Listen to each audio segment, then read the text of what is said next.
The announcement hit the country like an earthquake. Before dawn, while most of Tashkent was still half asleep, phones across the city buzzed with alerts. Telegram channels exploded with urgent posts, each one sounding more dramatic than the last. Drivers rubbed their eyes, confused, trying to make sense of the breaking news. Aziz was one of them. He had just returned from a long night shift, hoping to grab a few hours of rest. His taxi, an old white Nexia, wheezed quietly beside the gate like a tired companion. But the moment he unlocked his phone, all thoughts of sleep evaporated. The headline glared at him like a warning siren. New rule effective immediately: vehicles must pass mandatory inspection within 10 days or face confiscation. For a moment, he thought it was a joke. Some rumor. Some prank. It had to be. But message after message confirmed the same thing. Even the official government page had posted it. Aziz felt his heartbeat quicken. His car wasn't just transportation, it was his family's livelihood. Every meal, every rent payment, every school notebook for his daughter came from that rattling engine. 10 days, he muttered, sliding a hand through his hair. It barely survived last week.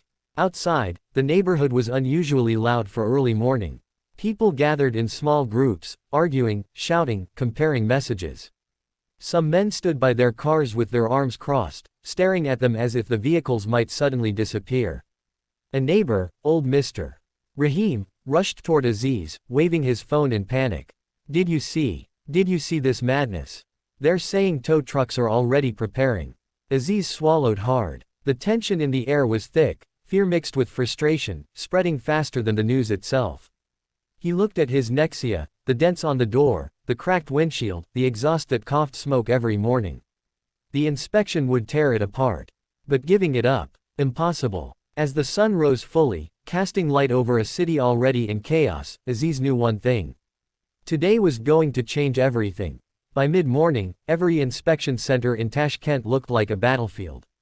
Cars stretched in endless lines, weaving around corners, blocking intersections, and spilling over into nearby parking lots. Drivers stood outside their vehicles with anxious faces, clutching documents, wiping sweat, and arguing loudly with each other and with the overwhelmed staff. Aziz joined the line near the Chalanzor inspection facility, parking behind a dusty Lacetti whose frustrated owner kept pacing back and forth. The air smelled of exhaust fumes and impatience. Engines idled, horns blared occasionally, and everywhere, people complained.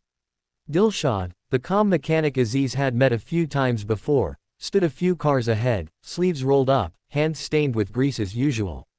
When he saw Aziz approaching, he gave a sympathetic half-smile. "So you're here too," Dilshad said. "Looks like the whole city didn't sleep last night." Aziz nodded and showed him the notification on his phone. 10 days. My car won't pass like this. Half the engine is held together with hope.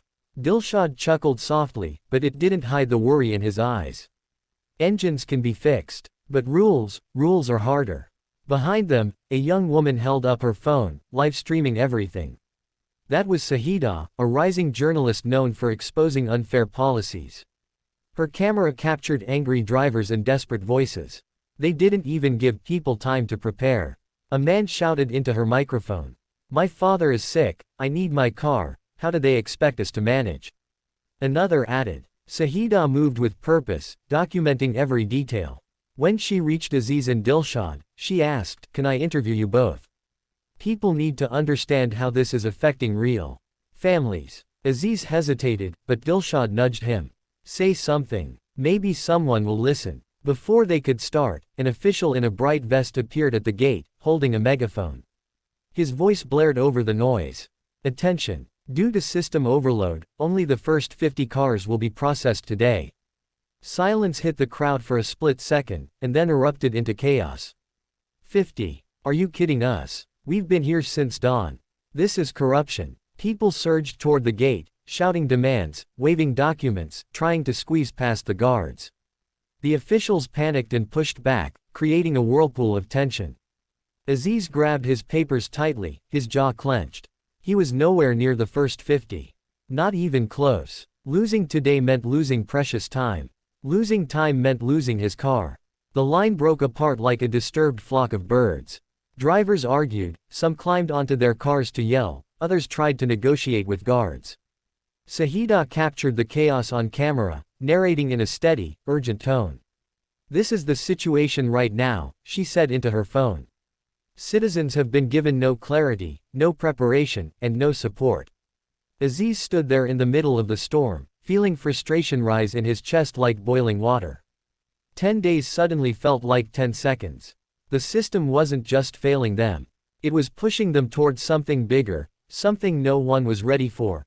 As night fell, the chaos on the streets didn't subside, it shifted into a tense, simmering panic.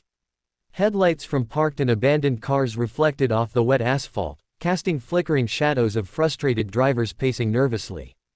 People huddled in small groups on sidewalks, clutching their papers and phones, comparing messages and rumors that spread faster than any official explanation. Aziz sat on the curb, his back leaning against the rusty door of his Nexia. His hands shook slightly as he held his phone, reading yet another forwarded message: "Cars without the new inspection stamp will be towed starting tonight." The words blurred as exhaustion and fear took hold. His taxi wasn't just a vehicle, it was the lifeline of his family. Without it, they would have nothing. His wife, Malika, called him repeatedly, her voice trembling with worry. "Aziz, the neighbors are saying tow trucks are already patrolling the streets. What if they come for our car?" He ran a hand through his hair and exhaled slowly, trying to calm himself. "Malika, I won't let them take it. I'll figure something out." But even as he said it, doubt gnawed at the edges of his mind. His Nexia had survived countless nights of bad roads, worn-out parts, and impatient passengers, but a government mandate that could break anything. Around him, the city was alive with anxious murmurs. Old men whispered conspiracy theories. Young drivers argued over whose car would make it through inspection first. Some tried calling friends in government offices, hoping for a miracle, a loophole, a delay, anything. From across the street, Sahida was still live streaming the unfolding tension.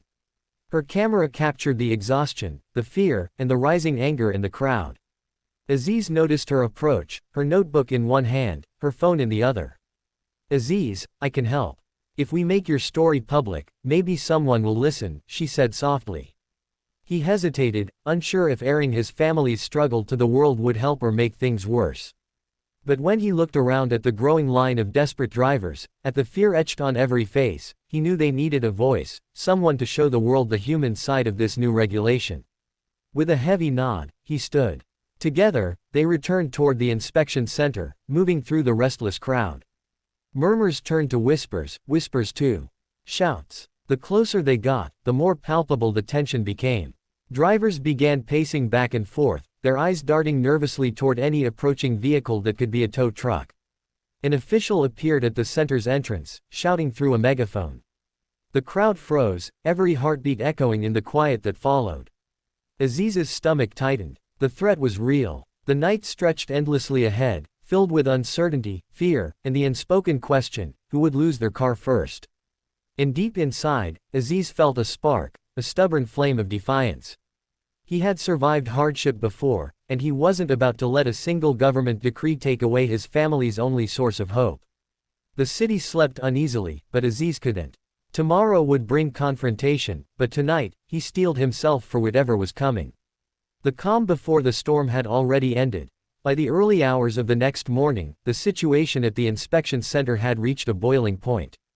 The line of cars stretched far beyond what anyone could see, horns honking intermittently as drivers impatiently jostled for position. Tension crackled in the air, thick and suffocating, as the waiting crowd murmured anxiously and shouted at officials who barely seemed able to maintain order. Aziz and Sahida pushed forward together, maneuvering between cars and restless people. Aziz's hands gripped his documents so tightly that the paper creased under his fingers. Every step toward the gate felt heavier than the last. His eyes scanned the crowd, faces filled with fear, anger, and desperation. He could feel their shared panic like electricity buzzing in the air. Sahida raised her camera, capturing every moment of the chaos. "People need to see this," she said, almost to herself. "They need to understand how real this is." At that moment, a line of uniformed officials tried to hold the crowd back, but their authority was crumbling. Shouts of, "This is unfair," and "How can we survive without our cars?" filled the morning air. A few drivers tried to push forward, only to be stopped roughly by the guards. The tension was palpable, and the situation teetered on the edge of violence. Just as the crowd's frustration reached a crescendo, a sleek black SUV pulled up to the entrance, its engine rumbling like a warning. The crowd instinctively parted, giving way as a high-ranking official stepped out, flanked by two stern-looking security officers. He raised his hand, silencing the crowd almost instantly. "Citizens," he began, his voice carrying over the murmurs and honking, "please remain calm. No cars will be confiscated today. The inspections will be extended for the next 2 weeks." A collective sigh of relief swept through the crowd. Drivers slumped against their cars, some wiping sweat from their brows, others exchanging grateful glances. Aziz felt a surge of relief wash over him, but it was tinged with unease. Something about the official's measured tone didn't sit right with him. Sahidah, sensing the tension beneath the surface, approached Aziz. "This might calm things for now," she said quietly, "but we need to dig deeper. There's more to this decision than they're telling us." Aziz nodded, his mind racing. The immediate danger was temporarily averted, but the fear of losing his livelihood, of seeing his car seized, still lingered like a shadow over his thoughts.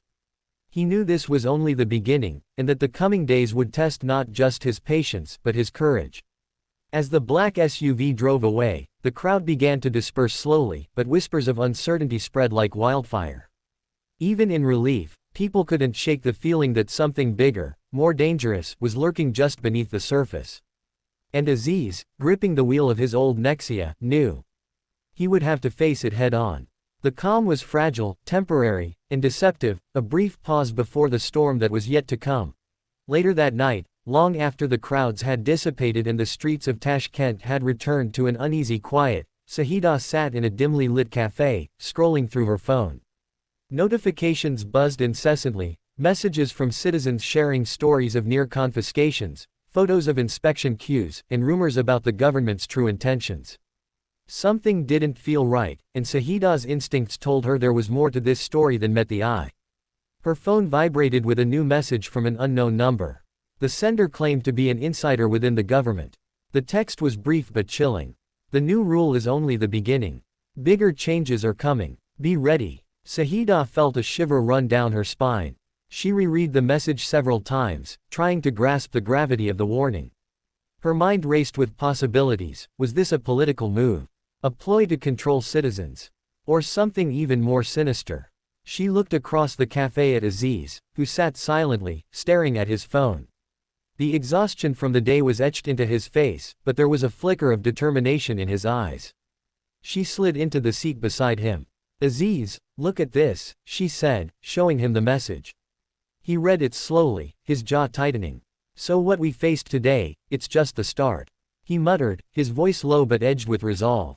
"Yes," Sahidah replied. "We exposed part of the truth today, but there's more, much more. People need to know what's coming, and we need to prepare." Aziz leaned back, gripping the edge of the table. His mind flashed to his family, to his neighbors, to the hundreds of drivers who had anxiously waited for hours, hoping to save their cars.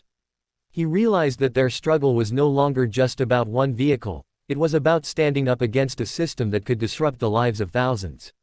The cafe lights flickered as if on cue, and outside, the city seemed quiet, almost asleep. But Sahidah and Aziz knew that beneath the surface, tension still simmered.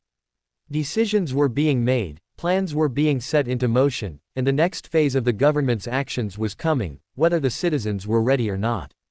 Aziz looked at Sahidah, his eyes fierce. "Then we fight. We can't just wait for them to decide our fate. If they want to push people around, we show them we won't go down quietly."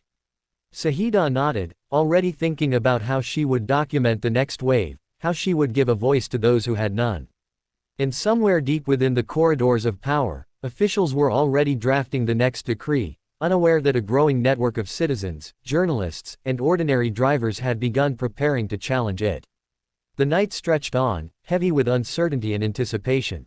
The storm had not yet arrived, but its first winds were already whispering through the city.